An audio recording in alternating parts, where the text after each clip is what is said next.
হরে কৃষ্ণা। অনেকের মনে একটা প্রশ্ন জাগে যে চা ইসকন ভক্তরা চা কেন খায় না। তো চাটা তো এমন কোনো কিছু বিষয় না, চাটা তো খাওয়াই যেতে পারে। তো এর সম্বন্ধে আমি একটা আপনাদের ছোট্ট গল্প আজকে শেয়ার করি। তো শিল প্রভুপাদ যখন তিনি ভাগবতম টিকা রচনা করছিলেন তাৎপর্য, তখন তিনি কাগজের ছোটো ছোটো কাগজের মধ্যে তিনি টুকরা মানে ছোট ছোট পৃষ্ঠার মধ্যে তিনি কাগজের মধ্যে ভাগবতমের এই রচনাগুলো করছিলেন। তো একদিন হয়েছে কি, তো শিল প্রভুপাদের মানে বাইরে বেরিয়েছিলেন, তো কাগজের মধ্যে টেবিলের মধ্যে ভাগবতম রচনাগুলো কাগজগুলো ছিল। তো উনার স্ত্রী উনার চা মানে উনি খুব চা ভালোবাসতেন। উনার স্ত্রী মানে সকালে মানে রাতে উনার চা ভীষণ ভালো লাগতো। তো শিল প্রভুপাদ উনাকে বলতেন যে তুমি চাটা ছেড়ে দাও, চাটা ভালো না ভক্তি জীবনের জন্য।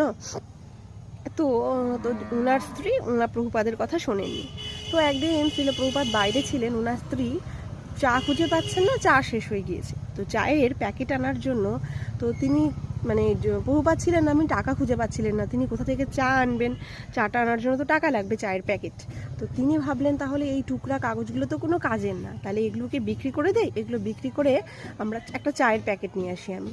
তো তিনি যথামতো শিল প্রভুপাদের ওই চায়ের প্যাকেটগুলো মানে চায়ের মানে কাগজগুলো, যিনি হচ্ছে প্রভুপাদ যে ভাগবতম স্কন্ধ মানে লিখেছিলেন টিকাগুলো, তো ওনার স্ত্রী সেগুলো বিক্রি করে দিলেন।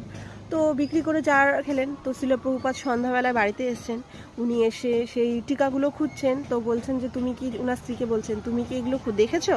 তো বলছে আমি তো ওগুলো বিক্রি করে দিয়েছি। তো শিল প্রভুপাদ রীতিমতন রেগে গেছেন, অবাক হয়ে গেছেন যে এই কাগজগুলো তোমার কি কাজে পড়লো যে তুমি এগুলো বিক্রি করতে গেলে। তো শিল প্রভুপাদের স্ত্রী বলেন যে আমার চা ফুরিয়ে গিয়েছিল, তাই আমি চায়ের টাকা পাচ্ছিলাম না, তাই আমি ওটা বিক্রি করে টাকা চা নিয়েছি। তো শিল প্রভুপাদ তৎক্ষণাৎ ওনাকে বললেন যে তুমি চা চাও না আমাকে চাও, অর্থাৎ টি না মি, টি না মি। তো উনার স্ত্রী তখন চুপচাপ হয়ে বসেছিলেন, কোনো কথা বলছিলেন না। তখন শিল প্রভুপাদ বুঝে গেলেন যে মৌনতা সম্মতির লক্ষণ, অর্থাৎ উনার স্ত্রী উনার স্বামীকে না, উনার মানে চাটাকেই পছন্দ করছিলেন, উনি কোনো তার বিরুদ্ধে কোনো কিছু বললেন না। তো শিল প্রভুপাদ তার বললে দিয়ে তিনি বললেন যে আমার ভক্তরা, অর্থাৎ আমি যাদেরকে আমি কৃষ্ণ ভক্ত শিক্ষা দেব, তারা এই জিনিসটা যেন ত্যাগ করে। তো তখন আমার শিল প্রভুপাদের আন্ডারে ইসকন যখন তৈরি হলো, তখন তিনি সবাইকে শিক্ষা দিয়েছিলেন যে চারটা শিক্ষা দিয়েছিলেন যে নেশা বর্জন 1 নম্বর, 2 নম্বর হচ্ছে আমিষাহার, 3 নম্বর জুয়া খেলা, কোনো রকম কোনো কিছু, 4 নম্বর হচ্ছে অবৈধ সঙ্গ। এই 4টা জিনিস আমাদের বন্ধ করতে হবে। তো নেশার মধ্যে চা কফি প্রথমেই পড়ে। তো আমরা ভাবতে পারি যে মদ আবার জুয়া, মদ তো একটা নেশার মতন হয়, চা আবার কি নেশা। তো দেখুন যারা চা খায় তারা কিন্তু চা না খেয়ে